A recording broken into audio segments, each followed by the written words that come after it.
Hello, welcome to McDoll Strategy and Tactics, and thank you to our subscribers. In this series, we play through each of the battles in the American Grand Campaign in Close Combat 4, the Battle of the Bulge. We use historical World War II US Army doctrine to plan and conduct each battle. We start on the strategic map. It is 1600 hours on December 19, 1944, and the weather is overcast. There is no air support, artillery has been allocated, and there are no supply drops. In the last episode, the US 117th Regimental Combat Team of 30th Division fought Kampfgruppe von Polchinger of the Lehr Division at St Vith. The result was a major German victory, but the American battle group only lost 1 killed and a Wolverine destroyed.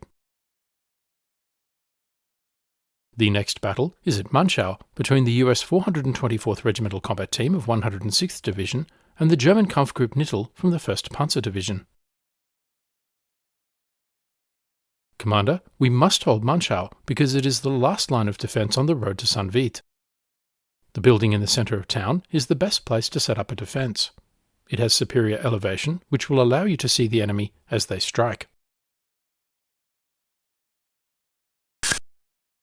On the US side is an American infantry battle group from the 424th Infantry Regiment under command of Captain Morgan.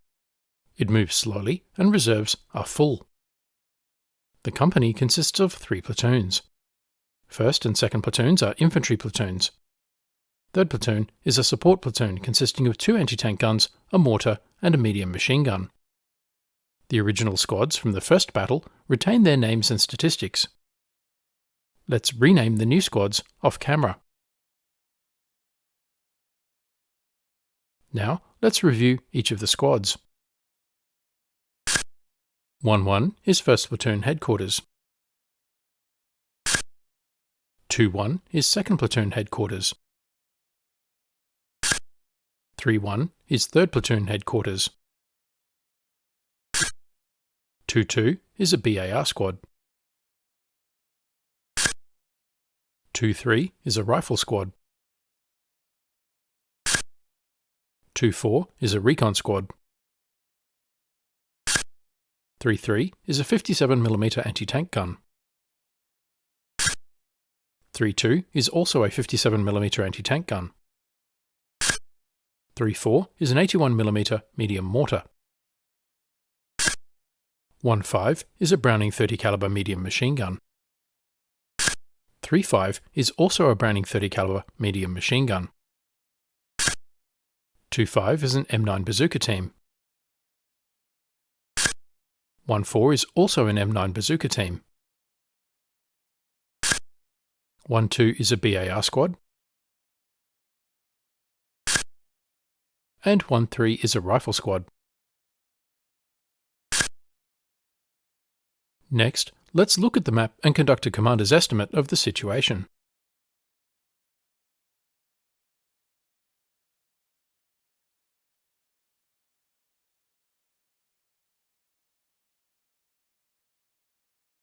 Our mission is to defend Manschau to set the conditions for a counterattack. The village of Manschau is a linear urban area that sits on a crossroads. The roads lead east to Udenbrecht, north to Baugnes, and west to St Vith. North of the main Udenbrecht-St Vith road and west of the crossroad is a forested hill. To the south, past a line of buildings, a large defile or area of low ground. East of the crossroads are village buildings and farm fields. While the roads have long sight lines, observation is generally broken up by buildings, the woods, and the low ground. A number of 2- and 3-story buildings offer better observation, but fields of fire are generally limited. The village buildings offer both cover and concealment. The low ground to the south offers concealment to any troops in the defile. The wooded hill provides concealment but little cover. There are no major obstacles in the area, although the village buildings tend to channel vehicle movement along the roads. The crossroads is the key terrain in the area because it allows movement through to St Vith, although it does not confer any tactical advantage. Some of the village buildings offer tactical advantage because of their location and fields of fire, as well as cover and concealment. Unsurprisingly, the roads are the obvious avenues of approach in either direction. The 424th Regimental Combat Team has repeatedly defeated the German Kampfgruppe Knittel at Manschau. Kampfgruppe Knittel is once again likely to approach the village from the east with a mixed force of armoured cars, half-tracks and infantry. They are likely to attack up the road and through the village from the southeast. The Germans could lead with their infantry clearing the village building by building. Their armour could be kept in reserve to the rear and behind buildings, but ready to pop out and reinforce the infantry as required. Or they could lead with their vehicles, using tanks to aggressively smash through American positions and dominate terrain, with the infantry following and mopping up remaining pockets of resistance. The optimal killing zone would be the area around the crossroads, engaging any vehicles emerging from the cover of the buildings into the open. Alternatively, the Germans could swing around to the right and attack from the northeast. With the armour forming a support fire line, firing over the open fields from a distance to suppress any defenders, the infantry could advance to take the isolated farmhouses. Then they could seize the woods. Finally, the armour could move to the second support by fire position and the infantry could fall on the village buildings along the road. The optimal killing zone would be the open ground north of the village. As in previous battles, the Americans will seek to place the anti-tank guns from 3rd Platoon to the north to permit flanking fire on approaching tanks. The question, once again, is how to array the remaining infantry forces. The last battle saw 1st Platoon echeloned along the road to St Vith, 2nd Platoon enfilade in the low ground to the south, and 3rd Platoon to the north in positions which permit flanking fire on approaching tanks, with 3.5's medium machine gun at the crossroads to catch any infantry thrust. This approach to the defensive battle has been successful to date, with relatively light casualties. But it is also likely to result in the Germans retaining their Kampfgruppe and a foothold on the battle area. Another option for the Americans is to accept more risk and counterattack at a local level. 1st Platoon would remain echeloned along the road to St Vith, but with the bazooka in a forward position. 3.5's medium machine gun would remain at the crossroads to catch any infantry thrust. 2nd Platoon would detach the bazooka to join 3.5 and complete the anti-tank ambush position at the crossroads. And the recon squad would act as a light screen for the anti-tank guns. The balance of 2nd Platoon would conduct a limited counterattack against the buildings south of the road to Udenbrecht, threatening the German left flank. The trigger for the counterattack would be the Germans reaching the crossroads with their forces extended in line along the road. And 3rd Platoon would remain in their support by fire position to the north. This plan is more aggressive than the first plan, exposes US forces to higher risk of casualties, but promises a greater reward.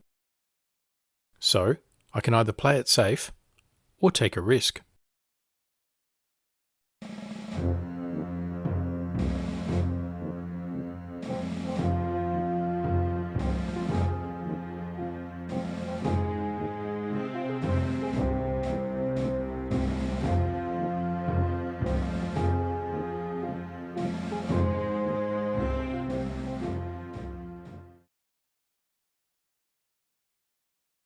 I have made my decision and have placed the platoons and squads in position.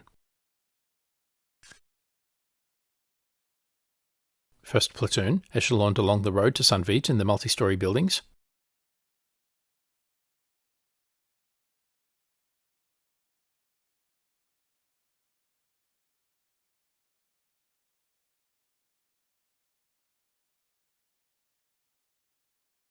With the bazooka forward.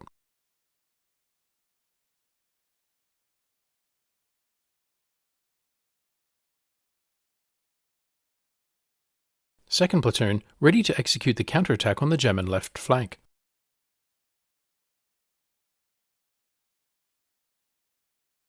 The Rifle Squad ready to rush the first building.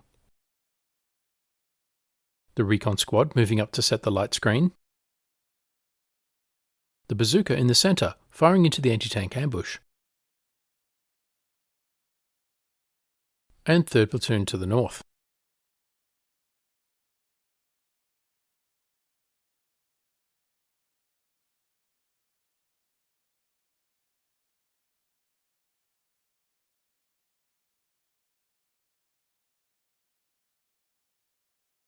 with 3/5 medium machine gun at the crossroads to block any infantry. And so we begin. Half-track at the crossroads.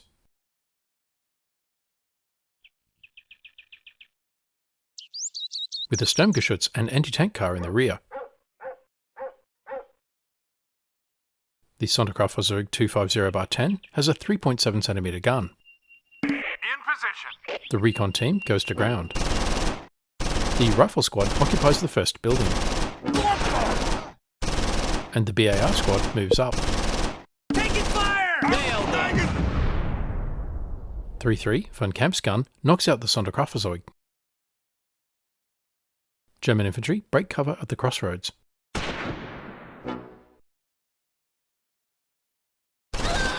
Unteroffizier!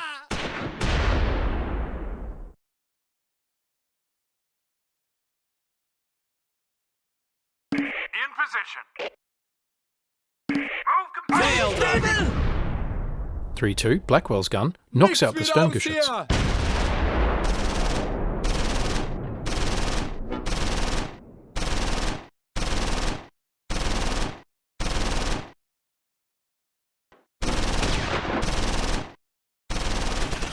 Second platoon goes to ground as headquarters moves up.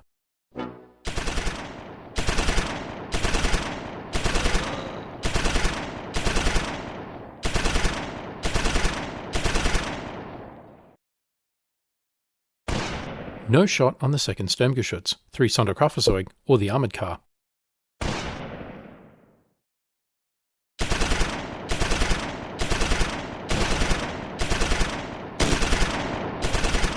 Ich halte nicht mehr aus!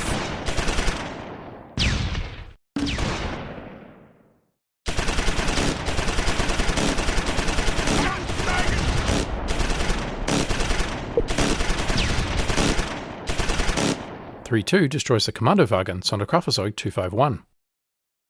And there are 2 Pumas.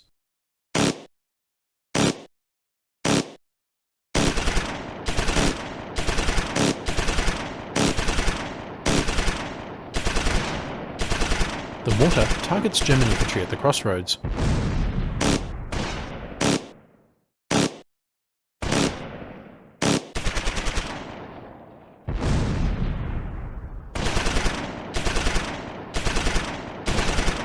Second platoon's bazooka team sneaks forward.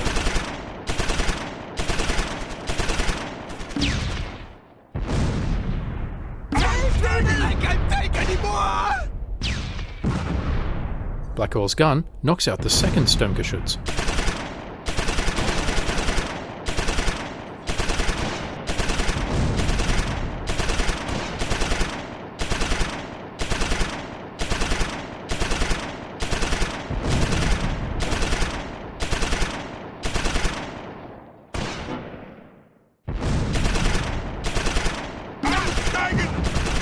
.32 now destroys the second Kommandowagen Sonderkraftfahrzeug 251. Blackwell's team are having a field day.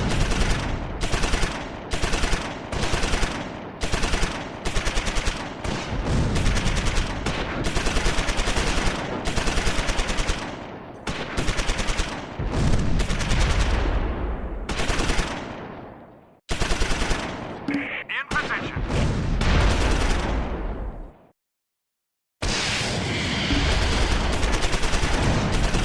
Chambers immobilises the Sonderkraftfahrzeug 251/2 8 cm mortar half-track.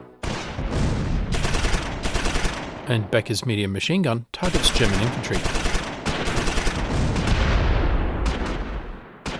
Second platoon is in a firefight with German infantry to their northeast.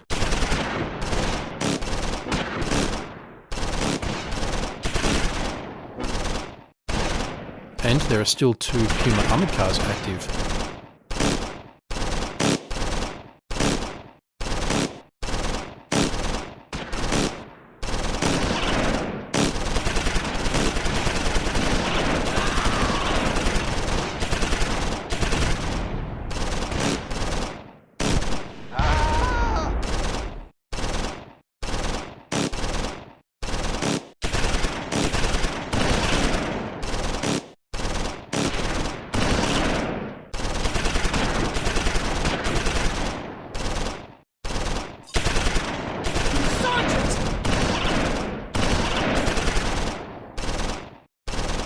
Von Sant is killed.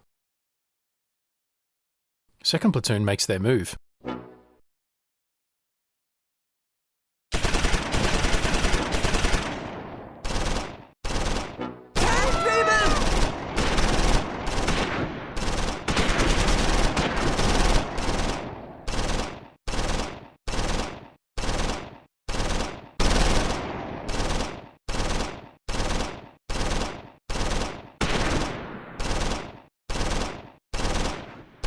Robinson lays down suppressing fire at the crossroads.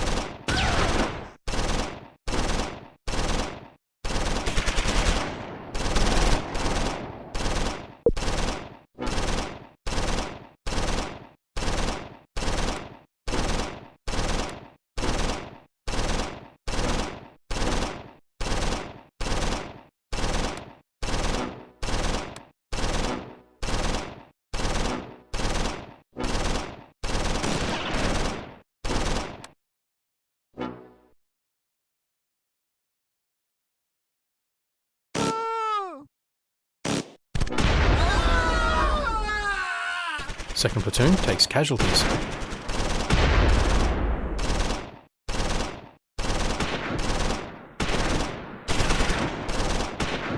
Chambers takes another shot at the mortar half-track.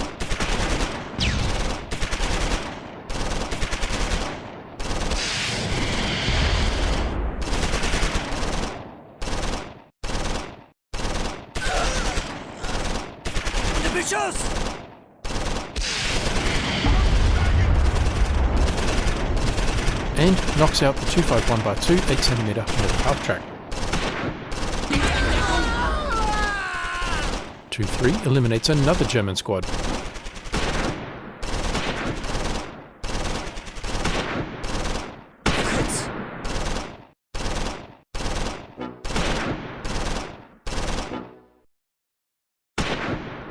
Schmeißt euch hin! Only 2 Puma to go, and Henry's bazooka team from 1st Platoon pushes forward to support 2nd Platoon.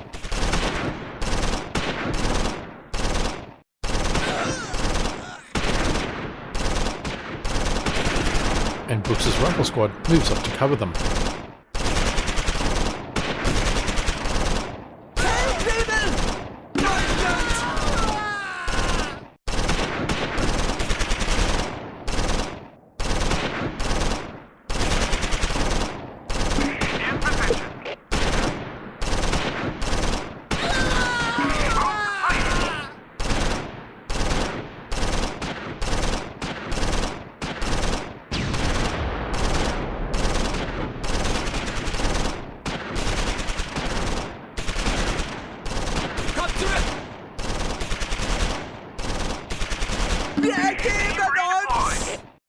Vehicle crew surrender to 2nd Platoon. Sir, the enemy has offered a ceasefire. The Germans are close to defeat. Time to press the advantage.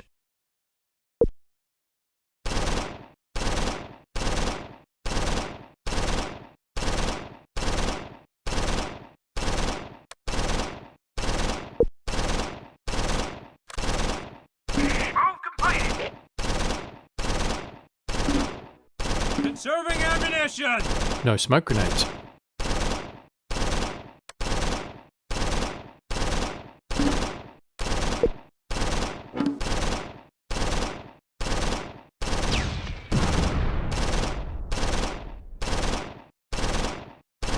Second Platoon rushes the final building to cut off the Germans.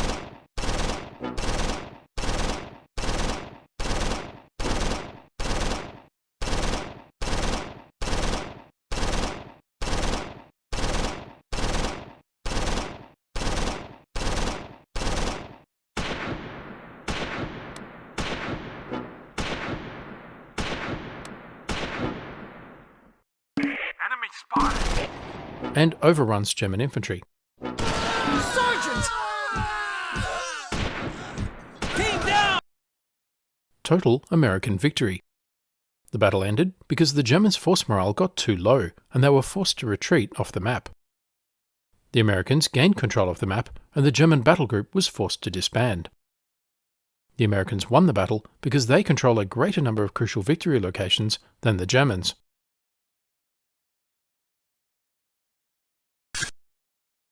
The Americans lost 7 killed and 8 wounded, roughly similar to the casualties in the last defensive battle here.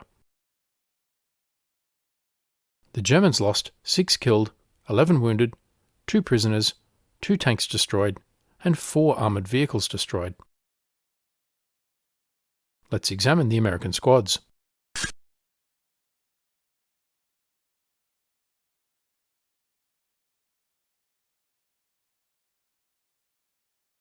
A quiet battle for 1st Platoon.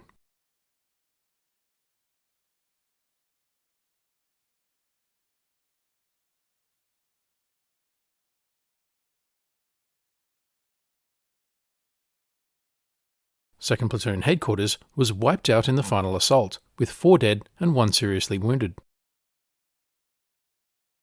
The BAR squad took 1 dead, 3 seriously wounded. And the Rifle squad took 2 dead and 1 seriously wounded. The Recon squad lost 2 members screening the anti-tank guns. Chambers knocked out a half-track.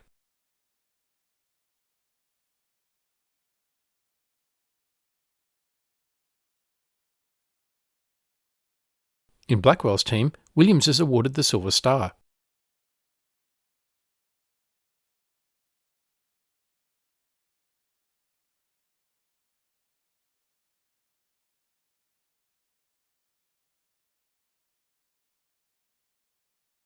Norman, in Becker's medium machine gun team, is a casualty.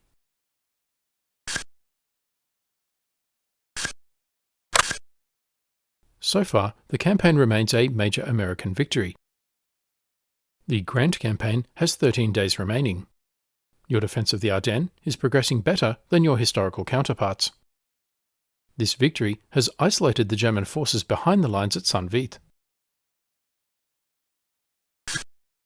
Over the campaign, cumulative American losses are 244 killed in action, 249 wounded in action, 25 tanks, 2 vehicles, and 14 guns. Cumulative German losses are 596 killed, 533 wounded, 76 tanks, 72 armoured vehicles, and 1 anti-tank gun. So, what did we learn? The purpose of a purely defensive battle is to stop an enemy attack in place. But defensive battles do not win wars. The defense is always a precursor to resuming the offensive. One method of moving from defensive battle to offensive battle is to conduct a local counterattack. Doctrine reminds us that the defender must be mobile and aggressive. Hold out reserves as maneuver units. Shift your forces so as to meet the most determined blows of the attacker with maximum strength. And counterattack at points of decisive importance. Let me know what you think in the comments. Thanks for watching. Please remember to like, comment, subscribe, and donate. And stay tuned for the next episode.